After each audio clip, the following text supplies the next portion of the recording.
News with swearing. Daily beans, daily beans. Daily beans, daily beans. All right, everybody, welcome back. Joining me today is former Assistant Director of the FBI for Counterintelligence, Frank Figliuzzi. Frank, welcome. Once again, we're here to talk about bad things happening. Yeah, I know. I'm thinking, how often do I need an FBI counterintelligence expert? Apparently a lot. So I wanted to speak to you today about the President's Daily Briefing, and also known as the PDB, right? We've had a few people on in the past talking about when they had to brief Mueller, who would then give the President's Daily Brief, or what it was like to have the PDB. What is the PDB, and why is the delay in transition a problem with regards to the PDB? Sure.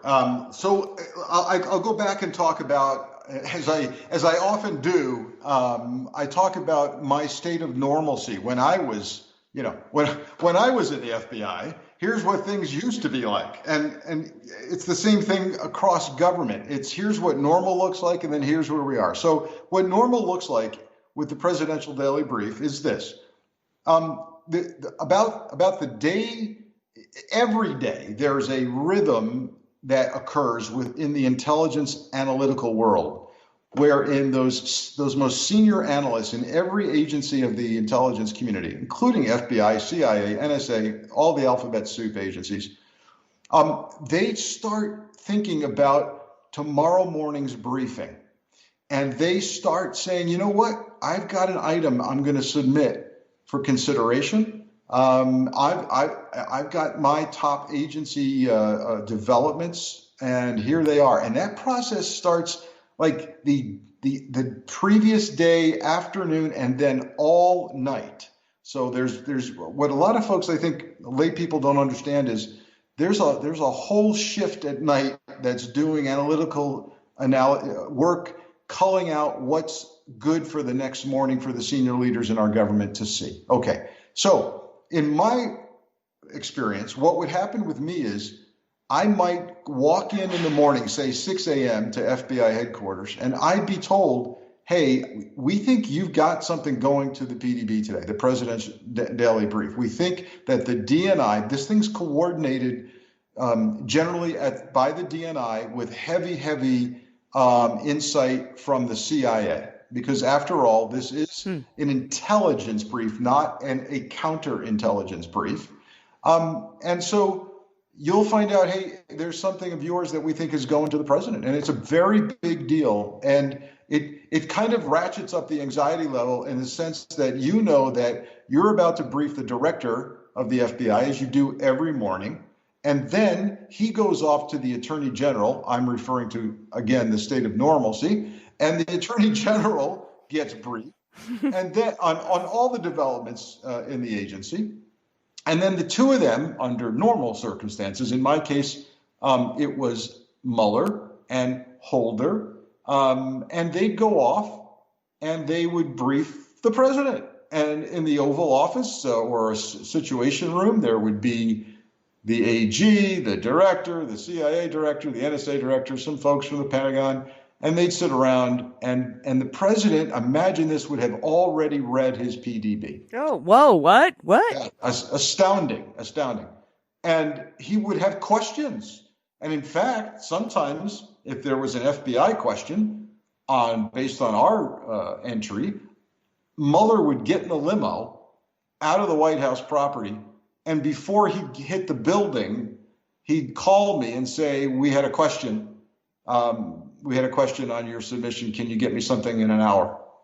So that's how it works. And it's everything from a sensitive human source inside a prime minister's office tells us that prime minister was just diagnosed with cancer. Al-Qaeda is ready to move against a U.S. consulate somewhere in the world. On and on and on. China's got a virus that looks like it's out of control. The wheat crop is dying so badly in Russia that they're going to have famine in the next month. All of this goes on, and decisions are made about the threat level, what the president needs, and then we go off of his questions, and we answer his questions either that day or they're addressed the next day, where his briefer will say, sir, you had a question yesterday, and here's the answer. So that's how that works. Now, we have a president who, by all reports, hasn't gotten his briefing, typically wouldn't read his briefing, and would rely only on verbal briefing from a senior analyst. Reportedly, even that has gotten down to almost nothing these days. Yeah, I was wondering like what that must be like for Chris Wray, right? Because in normal world, on Earth One, I guess as Matta would put it, Wray would go to Boss Hogg, Bill Barr, and give him the thing, and then Boss Hogg would go to the president. And that's not happening, right? I think it's just Ratcliffe now who's kind of dropping in and saying hi. It's not happening. With regard to the FBI director being present on a daily basis in such a briefing, that hasn't happened in ages.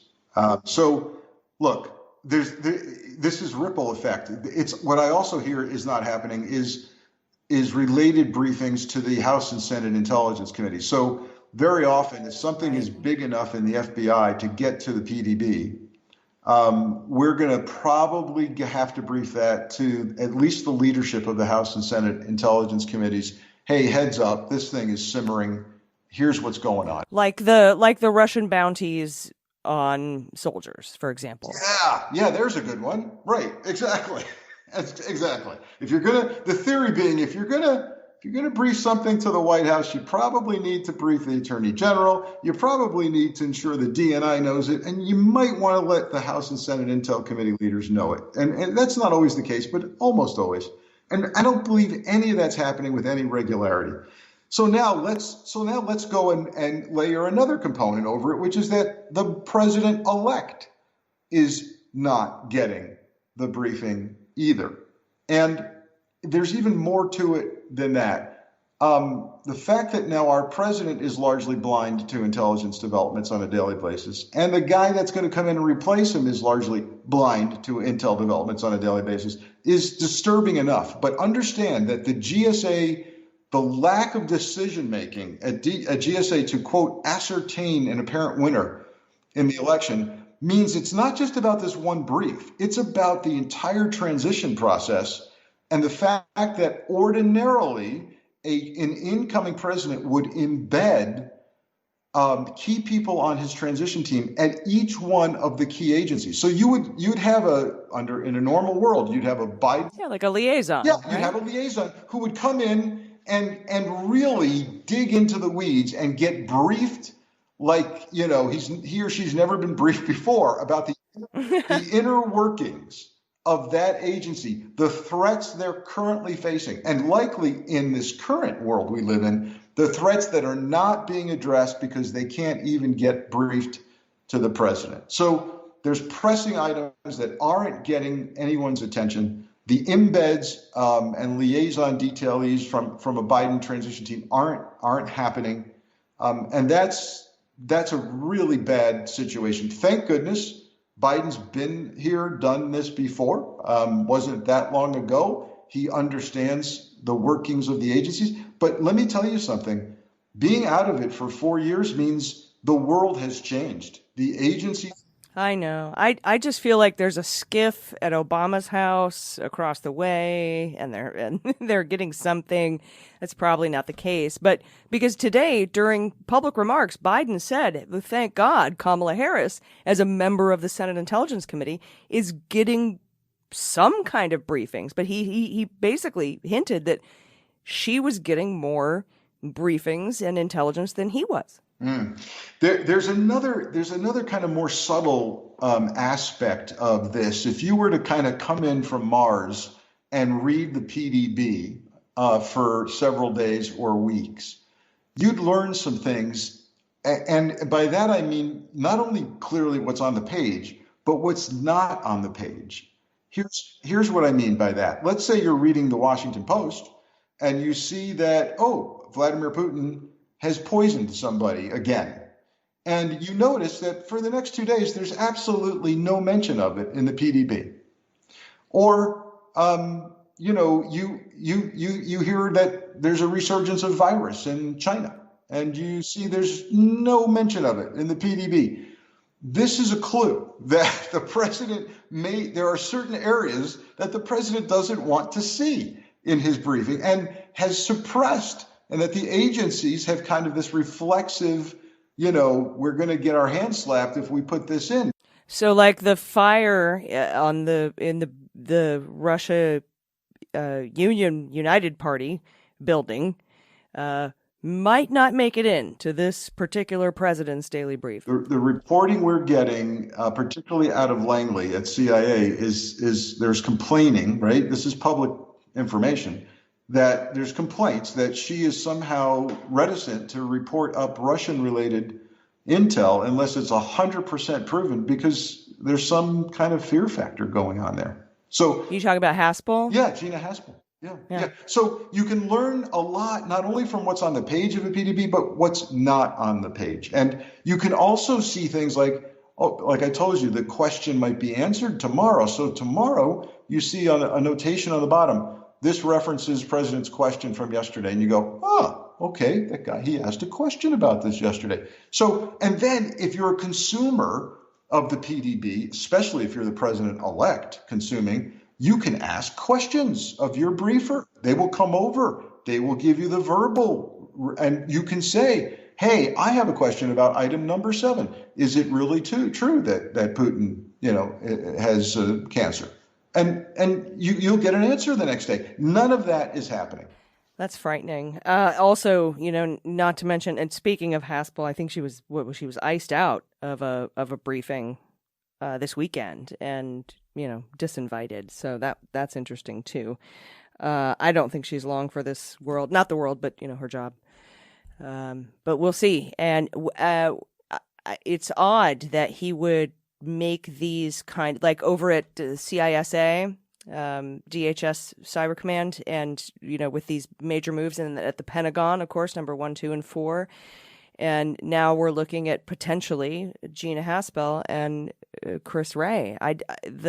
It makes no sense to me at this point in the game to do that unless you are pulling people out who would stop you from doing nefarious shit. You know what I mean? Yeah, I got a couple of thoughts on that. One is I learned over the years at FBI to never try to apply logic to lunacy, meaning while I want to desperately find the strategy that Trump has in moving these people around and threatening firings, I'm not convinced there is one. But I will say this: if there is some intent behind other than revenge here, it might have to do. I mean, look, these people only have about 2 months left. Everybody's got about 2 months left, unless something happens and they extend. And certainly, by the way, Chris Wray should be allowed to finish his 10-year term. But so that means whatever the plan is that the president may have up his sleeve is going to play out in the next 60 days. So what is the value of inserting people who are loyal to you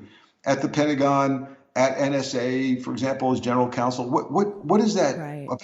And so lots of theories, right, that we might be looking at some kind of military action against Iran. We might be looking at pulling all troops out of everywhere. And we're embedding people who will say, yes, sir, we'll pull troops unsafely out of Afghanistan tomorrow. Yeah. So those are, and there's another thing going on. And I tend to lean in this direction, which is, we call it the cover up. Yes. Thank you. So there's something at these agencies that they want destroyed, stopped, right? And comma, similar but different, there's also possibly an attempt to shade and shape existing intel. Declassify some shit and cherry pick it to make it look like Spygate's real. Bingo. Right? Bingo. Yeah.